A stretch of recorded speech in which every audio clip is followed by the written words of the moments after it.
Bonjour à toutes et à tous sur Au Large, le podcast biblique pour ce 91e numéro et 3e épisode de notre série sur la mer et la Bible. Les récits de navigation sont toujours passionnants mais rares dans la Bible, plus encore dans le Premier Testament. Avec Noé que nous avons rencontré la dernière fois, un autre personnage est connu pour s'être aventuré sur les eaux, il s'agit du prophète Jonas, et mal lui en a pris. On voit cela tout de suite après le générique.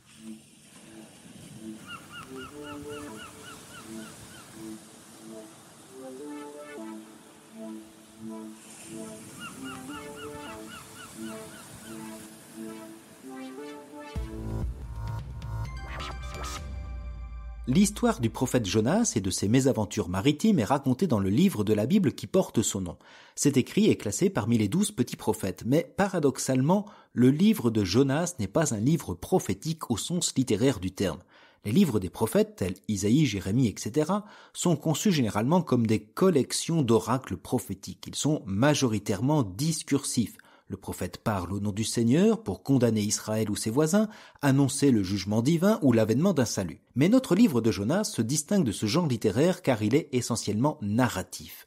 Le livre raconte les aventures du prophète Jonas à la manière d'un conte.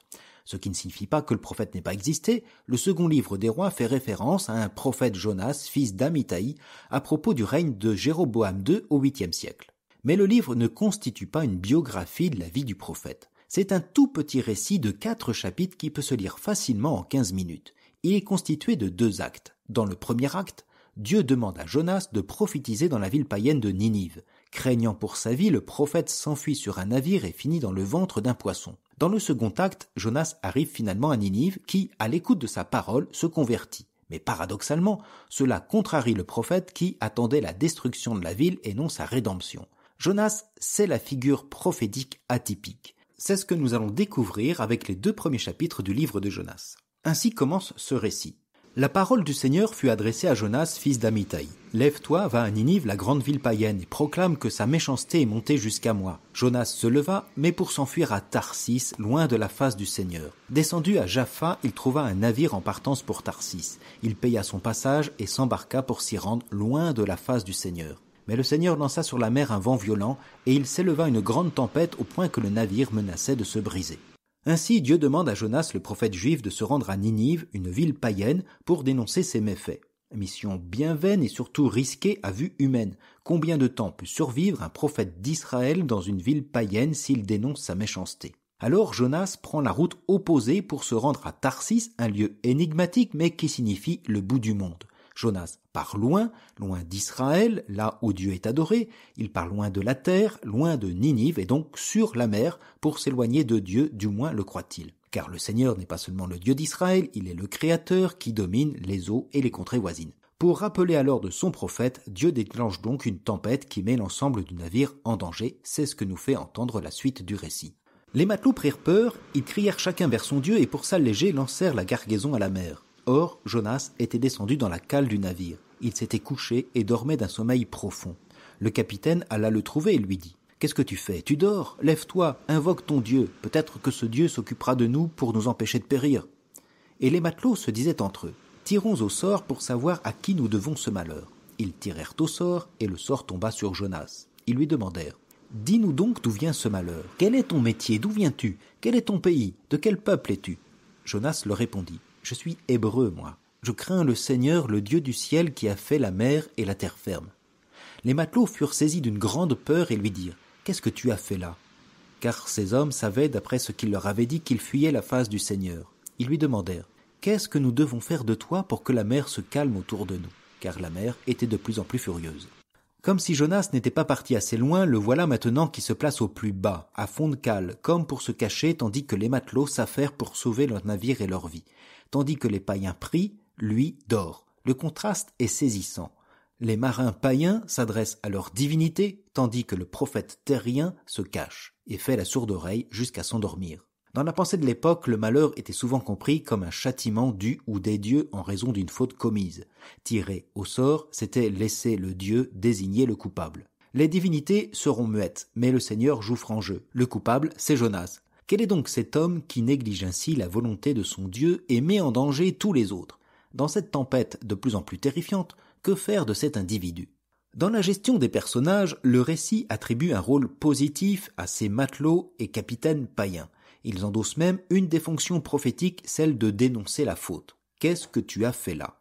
C'est d'ailleurs la même expression, l'expression identique de celle de Dieu lorsque le couple humain eut mangé le fruit défendu. Qu'est-ce que tu as fait là? Dit Dieu en Genèse 3,16.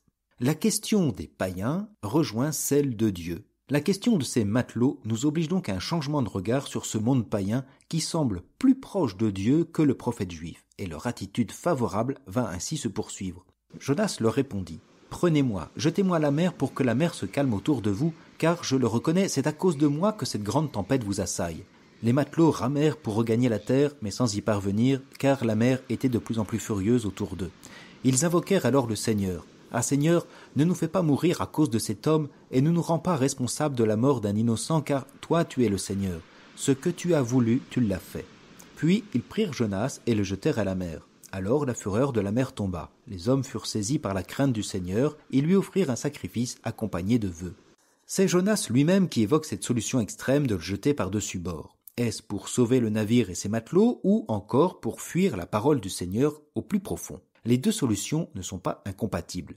Mais ce qui est à souligner, c'est l'attitude des matelots. Ils ne suivent pas d'emblée la proposition de Jonas. Au contraire, ils essaient malgré tout de rejoindre la terre ferme à coups d'aviron courageux pour sauver l'ensemble des passagers et Jonas.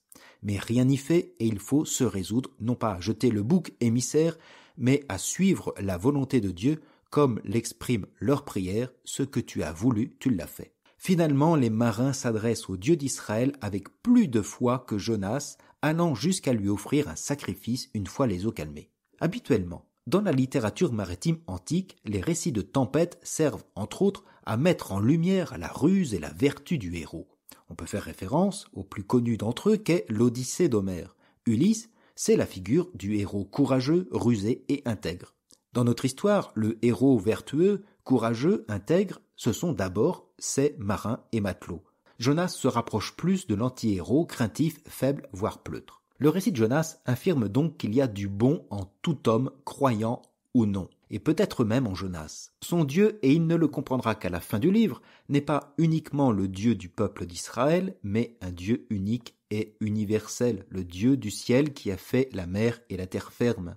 Ce n'est pas seulement un Dieu du châtiment, mais aussi le Dieu de la rédemption. Car si Dieu est unique et universel, alors son projet de bonheur et de salut est destiné à tous les peuples.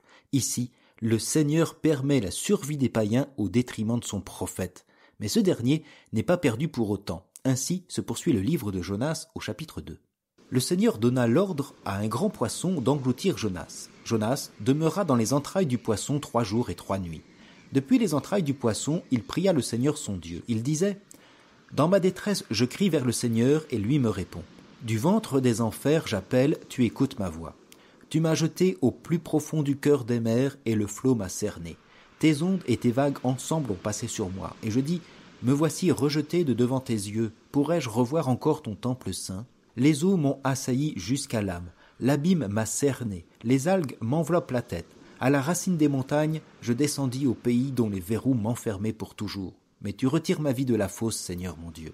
Quand mon âme en moi défaillait, je me souvins du Seigneur et ma prière parvint jusqu'à toi dans ton temple saint. Les servants de vaines idoles perdront leur faveur, mais moi, au son de l'action de grâce, je t'offrirai des sacrifices, j'accomplirai les vœux que j'ai faits. Au Seigneur appartient le salut. Alors le Seigneur parla au poisson, et celui-ci rejeta Jonas sur la terre ferme.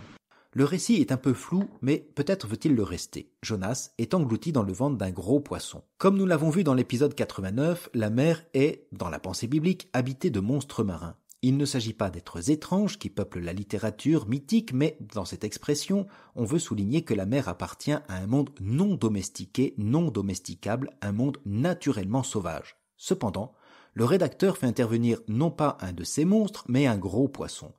Ce terme de poisson s'oppose justement au monstre marin indomptable, car il définit la nourriture des hommes. Tous les poissons de la mer sont livrés entre vos mains, dit Dieu en Genèse 9:2. Or, Jonas est avalé par un poisson, c'est-à-dire qu'il est avalé non pas par la cruauté, par la violence, mais par un symbole de salut et de nourriture. La prière de Jonas insiste sur cette situation abyssale dans laquelle il se trouve, mais surtout met en lumière ce Dieu du salut. Il est au plus sombre de la mort, au plus loin de la terre, donc du ciel, et pourtant il ose enfin s'adresser à son Dieu. Sa prière exprime d'abord sa détresse, mais aussi, enfin dirions-nous, sa foi en un Dieu capable de le sortir de la pire des situations. Dieu n'abandonne pas son prophète, et il ne l'abandonnera pas même à Ninive. On peut se demander pourquoi le Seigneur cherche absolument à faire de ce Jonas, froussard et fuyard, son prophète pour Ninive. Pourquoi lui, absolument lui, et pas un autre plus sûr, plus courageux de la trempe d'un Ulysse ou d'un autre prophète? Le récit ne l'explique pas. Mais bibliquement, le choix de Dieu va souvent vers les bancals aux yeux du monde. Le vieil Abraham, le mauvais frère Jacob, le proscrit Moïse, le frêle David, etc. Dieu évite les orgueilleux. D'autre part, et surtout, la faiblesse de Jonas lui a permis de faire l'expérience de la bonté des peuples, y compris des peuples païens. Le récit de Jonas a ainsi une portée universelle d'un Dieu qui veut se réconcilier l'humanité et la faire vivre. Le livre de Jonas nous invite à avoir un regard positif sur l'humanité. On se retrouvera justement la semaine prochaine avec un récit qui nous rappellera cet épisode. D'ici là, je vous souhaite une bonne et agréable semaine et je vous dis à très bientôt.